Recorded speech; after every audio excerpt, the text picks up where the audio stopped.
Morning, good afternoon, good evening and very good night to everyone. एक बार फिर से हम लोग आ चुके हैं अपनी क्लास में। आज हम लोग पढ़ने वाले हैं वैद्युत क्षेत्र के बारे में, इलेक्ट्रिक फील्ड के बारे में। हम लोग का जैसे पहला ही हेडिंग है इलेक्ट्रिक फील्ड, वैद्युत क्षेत्र। वैद्युत क्षेत्र कहते किसे हैं?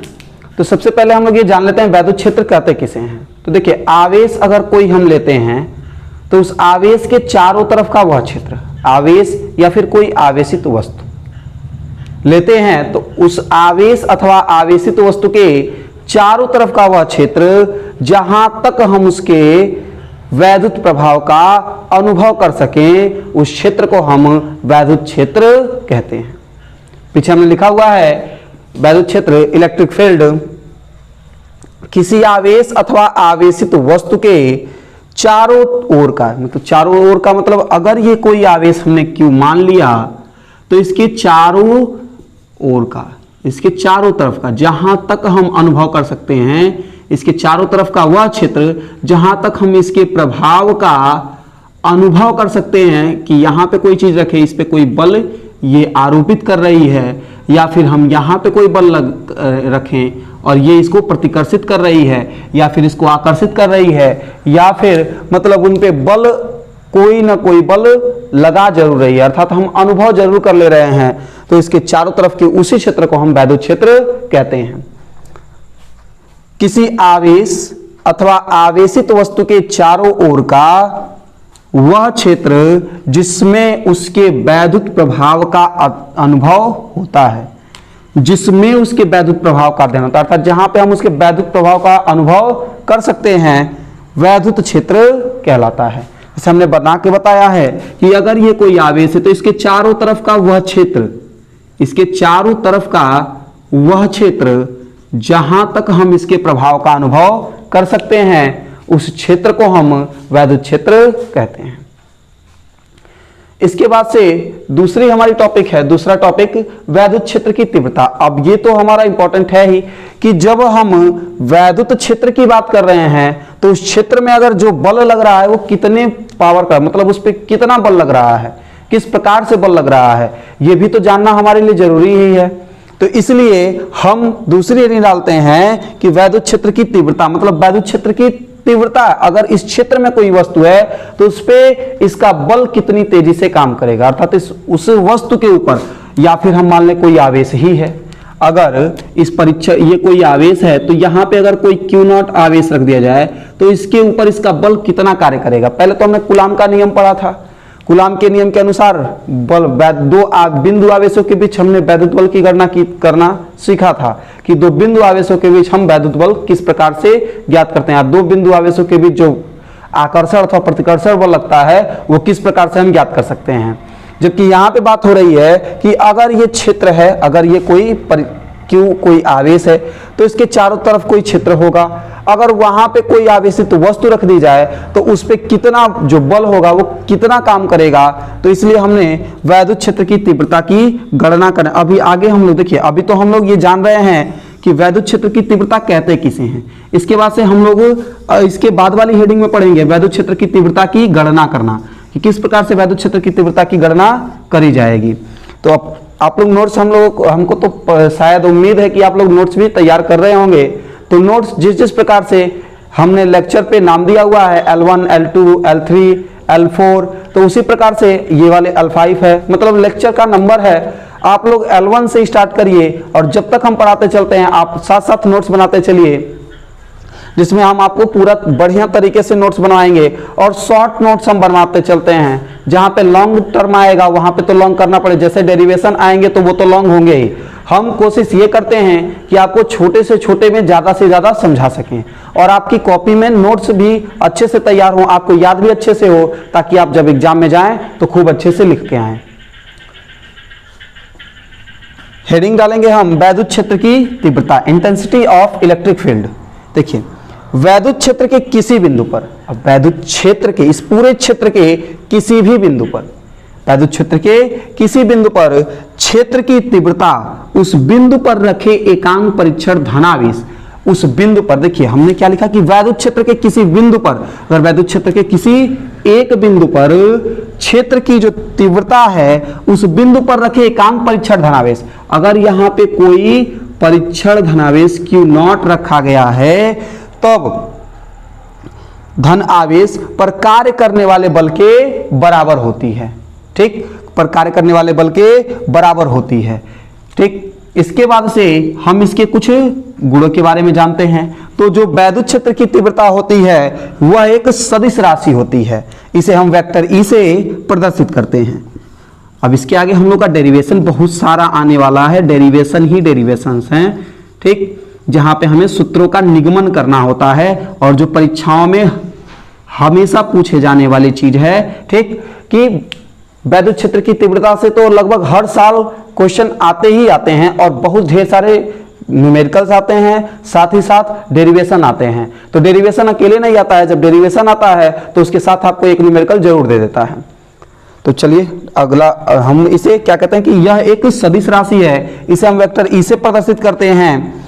अगर बात की जाए कि वैद्युत क्षेत्र की तीव्रता क्या होता है तो E बराबर F/Q0, जहां पर जो Q0 है वह परीक्षण धनावेश है, अर्थात जो हमने परीक्षण धनावेश लिया था वह परीक्षण धनावेश है, जबकि F जो है आवेश पर कार्यरत बल है। उसी आवेश पर कार्यरत बल है, इस आवेश पे कार्यरत बल है। यहां पे हमने लिखा कि E बराबर होता है F/Q0। ठीक, तो इससे हम इसके मात्रक की भी व्याख्या कर सकते हैं। F का मात्रक न्यूटन होता है, बट्टे में है कूलाम, यानी कि इसका मात्रक न्यूटन प्रति कूलाम होता है। नीचे लिखा भी गया है कि इसका SI मात्रक न्यूटन प्रति कूलाम अथवा वोल्ट प्रति मीटर है। और तथा इसका विमीय सूत्र देखिए, इसका SI मात्रक बहुत बार पूछता है, इसका SI मात्रक बहुविकल्पीय में बहुत बार पूछता है। इसको इंपॉर्टेंट करके वैसे तो तुरंत ही याद हो जाता है, लेकिन फिर भी आप लोग याद जरूर कर लीजिएगा। तो इसका विमीय सूत्र ml T/-3 और A/-1 होता है। स्क्रीनशॉट ले लीजिएगा आप लोग।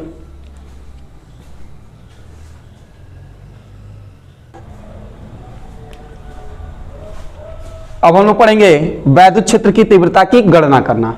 वैद्युत क्षेत्र की तीव्रता की गणना करना सबसे इंपॉर्टेंट टॉपिक है। मतलब इंपॉर्टेंट तो सारे के सारे टॉपिक्स हैं जितने हम आपको लेक्चर्स में पढ़ा रहे हैं, सब इंपॉर्टेंट छाट के ही पढ़ा रहे हैं आप लोगों को।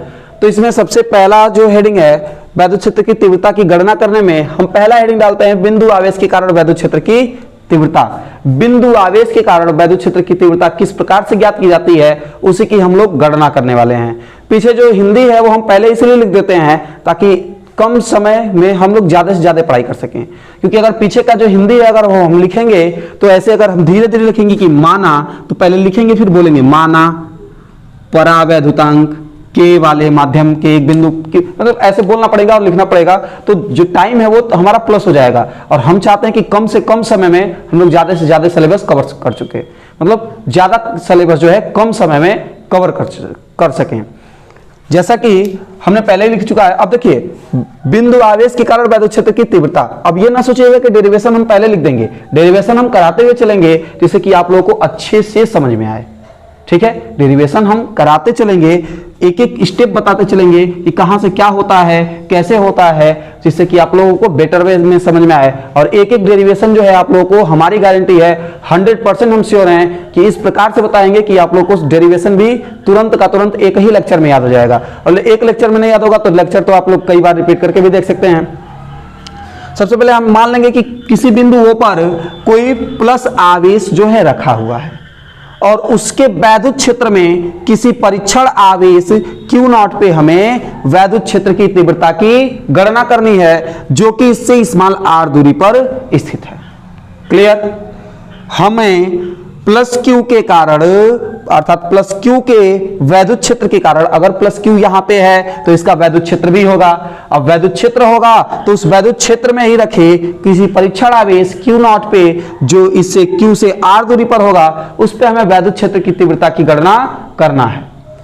हमने हिंदी में लिखा है कि माना परावैद्युतांक के। अब परावैद्युतांक के का मतलब अगर परावैद्युतांक हम न रखते तो क्या होता। देखिए सबसे पहली बात है कि अगर परावैद्युतांक का हम मान नहीं रखेंगे ना, परावैद्युतांक का मान नहीं रखेंगे तो जैसे आगे आने वाले क्वेश्चन में अगर हम परावैद्युतांक न माने तो आने वाले क्वेश्चन में अगर जल का दे दे, जल में दे दे या फिर किसी अन्य माध्यम में दे दे तो उसका परावैद्युतांक हम रख ही नहीं पाएंगे, हम कंफ्यूज जाएंगे कि करें क्या। तो इसलिए हमने पहले लिख दिया कि माना परावैद्युतांक के वाले माध्यम में एक बिंदु आवेश प्लस क्यू जो बिंदु O पर स्थित है, ठीक, आवेश Q द्वारा जो Q है प्लस Q, ठीक, आवेश प्लस Q द्वारा उत्पन्न वैद्युत क्षेत्र से में प्लस Q से R दूरी पर हमें क्षेत्र की तीव्रता ज्ञात करनी है, ठीक। तो हम मान लिया कि कोई परीक्षण आवेश Q0 है, ठीक, जो Q0 है। इस फिगर को भी आप लोग साथ साथ बना लीजिएगा। तो हम जो है कूलाम का नियम तो अभी सबसे ये नहीं, अभी पिछले L4 में लेक्चर चौथे में हमने कूलाम के नियम के बारे में व्याख्या करी थी कि कूलाम के नियम के अनुसार दो बिंदु आवेशों के बीच लगने वाला बल किस प्रकार से हम ज्ञात कर सकते हैं। तो हम लिखेंगे कूलाम के नियमानुसार, अर्थात कूलाम के नियमानुसार जो Q से Q0 पे जो लगने वाला बल होगा अर्थात F, ठीक, F जो होगा Q के कारण हमने फॉर्मूला डिराइव किया था कि किस प्रकार से F जो होता है, फॉर्मूला में हमने लिखा था कि जो लगने वाला Q के कारण इस Q0 पे जो बल कार्य करेगा वो F बराबर होगा 1/4 पाई एप्सिलॉन नॉट, और साथ में K रहेगा। K का मतलब जो परावैद्युतांक हमने लिया है, जो भी माध्यम का परावैद्युतांक होगा वो K, और Q इंटू Q0 बटे R का स्क्वायर, चूंकि बीच की दूरी R है। और चूंकि अभी हमने वैद्युत क्षेत्र के लिए फॉर्मूला पढ़ा है, वैद्युत क्षेत्र की तीव्रता के लिए फॉर्मूला पढ़ा है कि E बराबर होता है, E बराबर वेक्टर F बटे Q0। इजिली हमने पढ़ा है, अभी पढ़ा है कि वेक्टर E बराबर होता है वैद्युत क्षेत्र की तीव्रता, वेक्टर क्योंकि सदिश राशि है तो वेक्टर से हम दर्शाते हैं। वेक्टर E बराबर होता है वेक्टर F बटे Q0। यहाँ तक एकदम क्लियर है, सबको क्लियर होगा। अगर सबको क्लियर है तो थोड़ा लाइक भी कर दिया करो यार वीडियो को लाइक करो, शेयर करो और अपने दोस्तों के पास शेयर कर दो ताकि वे लोग बिना कोचिंग में जाए फ्री में यहाँ पे पढ़ सकें, ठीक है। आप लोग अपने दोस्तों के पास शेयर कर दीजिए कि वो लोग भी जहाँ पे हों वहाँ पे फ्री में कोचिंग कर सकें। अगर कहीं दिल्ली मुंबई रहते हो, कोचिंग न ज्वाइन कर पा रहे हैं यूपी बोर्ड वाले, तो वहीं पे ऑनलाइन पढ़ते रहें, हमारी पूरी की पूरी क्लास ज्वाइन कर लें, आप फ्री में पढ़ेंगे बिल्कुल भी।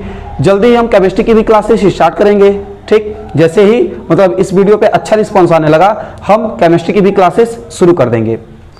यहाँ पे जो है हमने पढ़ा चुकी E equal to F upon Q0, और हम तो यहीं पे देख रहे हैं कि जो F है उसका मान तो ये है कि नहीं है। जब ये रहेगा हम F की जगह पे ये पुट कर सकते हैं कि नहीं, हम F की जगह पे ये रखेंगे तो रखेंगे हम, और यहाँ पे जब रखेंगे तो देखिए यहाँ पे हम लिख दे रहे हैं वेक्टर E इक्वल टू हो जाएगा F की जगह पे ये पूरा पुट करो, ये पूरा हम F की जगह पे पुट करेंगे तो 1/4 पाई एप्सिलॉन नॉट K आएगा, Q इंटू Q0 आएगा बटे R का स्क्वायर आएगा, और पूरे के डिवाइड में, पूरे के भाग में Q0 आएगा। Q0 से Q0 कैंसिल। फिजिक्स केमिस्ट्री में काटना नहीं है, हम न्यूमेरिकल वैल्यू को काट सकते हैं लेकिन इनको काटना नहीं है, हमने सिर्फ काट के आपको दिखाया है।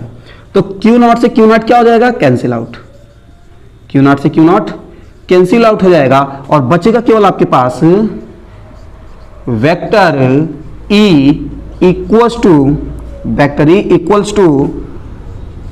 1/4 pi epsilon naught into K, और यहाँ पे Q बटे R का square. This is your formula, यही हमें डिराइव करना था, और यही जो है बिंदु आवेश के कारण वैद्युत क्षेत्र की तीव्रता है।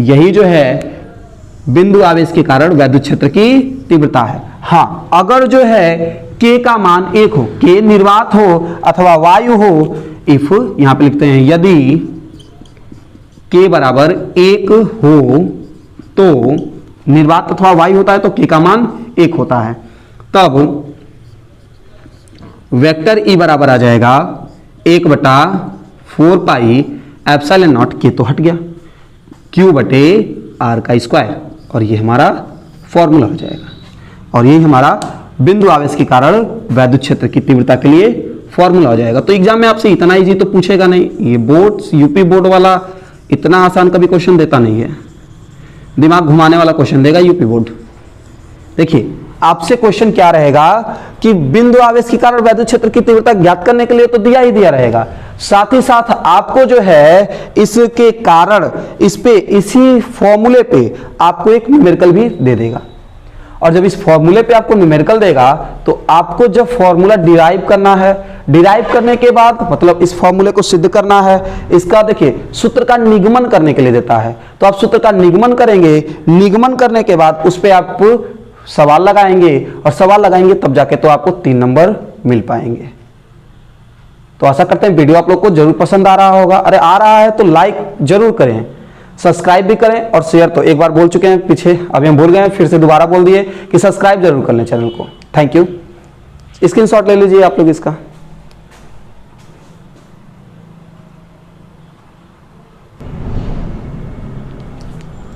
चलिए आप लोग स्क्रीनशॉट लेके जा रहे थे क्या? देखिए इसके बाद हमें पढ़ना है रैखिक आवेश घनत्व। देखिए आगे जो डेरिवेशंस करने हैं हमें, उनमें कुछ ऐसे ऐसे वर्ड्स आएंगे जिनका हम नाम सुने हों और उनके बारे में जानते हों तो बेटर रहेगा। अभी आगे जो है डेरिवेशन करेंगे हम तो उनमें रेखीय आवेश घनत्व, आयतन आवेश घनत्व, तो क्षेत्रफल आवेश घनत्व जिसे पृष्ठ आवेश घनत्व कहते हैं, ये सारी चीजें आएंगी। तो उनके बारे में जानना, उनको किससे प्रदर्शित करते हैं ये जानना, उनको हम डिराइव कैसे करेंगे ये जानना बहुत ही आवश्यक है। तो इसलिए आप लोग इसको भी नोट कर लें, याद भी कर लें ताकि इजी रहे। हम समझाते हैं क्या होता है, कैसे होता है, फिगर बाय फिगर समझाएंगे आपको। सबसे पहले हमारा हेडिंग है रैखिक आवेश घनत्व, मीन्स लीनियर चार्ज डेंसिटी। इसमें हम लिखे हैं कि प्रति एकांक लंबाई पर, प्रति एकांक लंबाई पर, देखिए ये लंबाई है तो उसके प्रति एकांक अर्थात छोटी सी लंबाई ले लें, चाहे इतना चाहे इतना चाहे इतना, कोई भी एक एकांक लंबाई ले लें, तो इसके प्रति एकांक लंबाई पर उपस्थित आवेश को, प्रति एकांक लंबाई पर जितने आवेश उपस्थित होंगे उसी आवेश घनत्व को हम रैखिक आवेश घनत्व कहते हैं। इसे जो है हम लैम्डा से प्रदर्शित करते हैं, इसे हम लैम्डा बोलते हैं, इसे हम लैम्डा से प्रदर्शित करते हैं।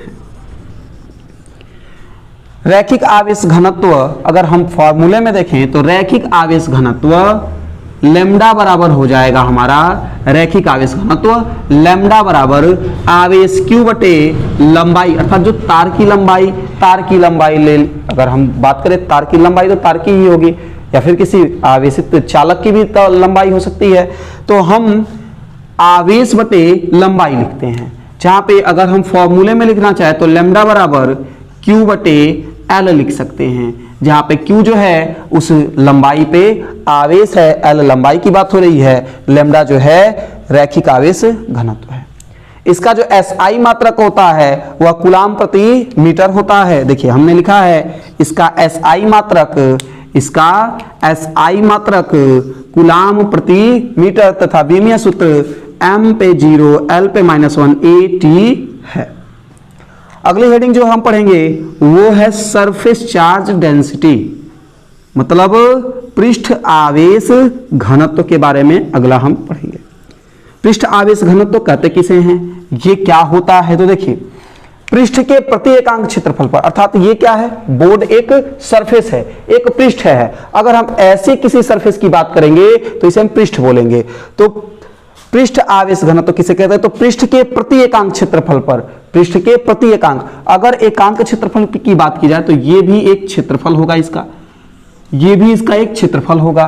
मतलब जो भी लिया जाए प्रति एकांक क्षेत्रफल, अर्थात 1 सेंटीमीटर लंबाई है तो 1 सेंटीमीटर चौड़ाई हो, 1 मिलीमीटर लंबाई है तो 1 मिलीमीटर चौड़ाई हो, तो प्रति एकांक क्षेत्रफल पर उपस्थित आवेश को पृष्ठ आवेश घनत्व सिग्मा कहते हैं।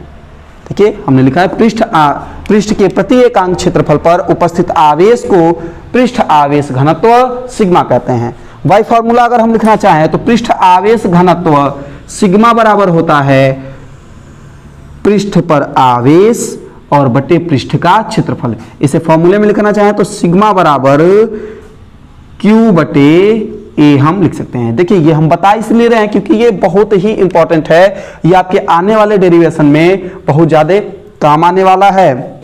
जो भी हम डेरिवेशन करेंगे उन डेरिवेशन में अगर हम किसी लंबे तार के ऊपर डेरिवेशन कर रहे होंगे तो वहां पे हमें रैखिक की आवश्यकता पड़ेगी, किसी पृष्ठ के लिए कर रहे होंगे तो वहां पर हमें पृष्ठ वाले की आवश्यकता पड़ेगी, अगर किसी गोलीय कोष पर अर्थात किसी भरे हुए गोले पे अर्थात जैसे किसी ईंट हो गया, मतलब जिसका आयतन हम निकाल सकें, गोले पे अगर हम उसकी बात करेंगे कि गोले पर आवेश घनत्व निकालना है तो वहां पे जो है हम आयतन आवेश घनत्व निकालेंगे। इसका जो पृष्ठ आवेश घनत्व का SI मात्रक होता है वो होता है कूलाम प्रति मीटर स्क्वायर, इसकी भी m0 Lp-2 AT होती है। इसके बाद से जो है अगला जो है हमारा हम पढ़ेंगे आयतन आवेश घनत्व। हमने कहा जिनका हम आयतन निकाल सकते हैं उन्हीं में आयतन आवेश घनत्व पढ़ेंगे। एकांक आयतन में उपस्थित आवेश को अर्थात एकांक आयतन में उपस्थित आवेश को आयतन आवेश घनत्व रो कहते हैं, इसे हम रो से प्रदर्शित करते हैं। अगर बात की जाए फॉर्मूले की तो आयतन आवेश घनत्व रो बराबर होता है आवेश Q बटे आयतन V। अगर इसे हम बाई फार्मूला लिखना चाहे तो लिख सकते हैं रो इक्वल टू Q बटे V। तो बस आज के लिए हम लोग इतना ही पढ़ेंगे। ये अभी हम छूट गया SI मात्रक। तो जो होता है हमारा जो आयतन आवेश घनत्व का SI मात्रक होता है वो कूलाम प्रति मीटर का क्यूब होता है, इसकी जो विमा होती है वो m0 Lp-3 AT होती है। आज की क्लास सिर्फ इतना ही। आगे की क्लास में हम लोग कुछ और अच्छी चीज़ों के बारे में पढ़ेंगे। आगे की क्लास में हम लोग इन्हीं के ऊपर अर्थात इनसे रिलेटेड कुछ, जैसे हमने वैद्युत क्षेत्र की तीव्रता ज्ञात की है तो वैद्युत क्षेत्र की तीव्रता हमने बिंदु आवेश के कारण वैद्युत क्षेत्र की तीव्रता ज्ञात की है। आगे हम वैद्युत क्षेत्र की तीव्रता ही किसी अन्य जगह पे ज्ञात करेंगे, अर्थात हमें वैद्युत क्षेत्र की तीव्रता के ही डेरिवेशन आगे तक करना है। तो आशा करते हैं वीडियो आप लोग को जरूर पसंद आ रहा होगा। आप लोग नोट्स भी तैयार कर रहे होंगे। अगर नोट्स आप लोगों को अच्छे लग रहे होंगे, अगर ये लग रहा हो कि नहीं यहाँ पे जानकारी हमें अच्छी मिल रही है, यहाँ पे हम लोग अच्छे से सीख पा रहे हैं किसी चीज को, देखिए हमारा लोगो जब आता होगा तो वहां पे लिखता होगा हम पढ़ाते नहीं सिखाते हैं। देखिए पढ़ाना अलग बात होती है, सिखाना अलग बात होती है। हमारे ऑफलाइन क्लासेस में ये जो क्लासेस हैं वो 1.5 घंटे मतलब 2 क्लासेस में ये सारी चीज़ों को हम समझाते हैं। ऑनलाइन क्लासेस में जो है आप लोग कमेंट्स वगैरह नहीं करते हैं, इसलिए हम इस पे और एक्स्ट्रा वीडियो नहीं बनाते हैं।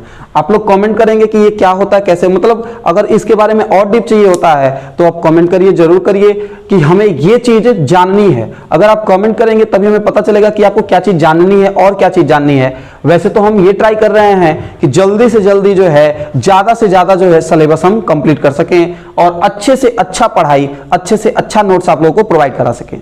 इनके पीडीएफ भी तैयार हैं। जिस दिन हमारा टारगेट कंप्लीट होगा उस दिन हम आप लोगों को पीडीएफ के लिंक जो है डिस्क्रिप्शन में दे दिया करेंगे, जिससे कि आप लोग आसानी से पीडीएफ भी ले लिया करिएगा।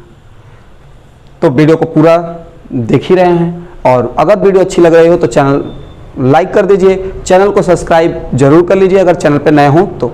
Thank you.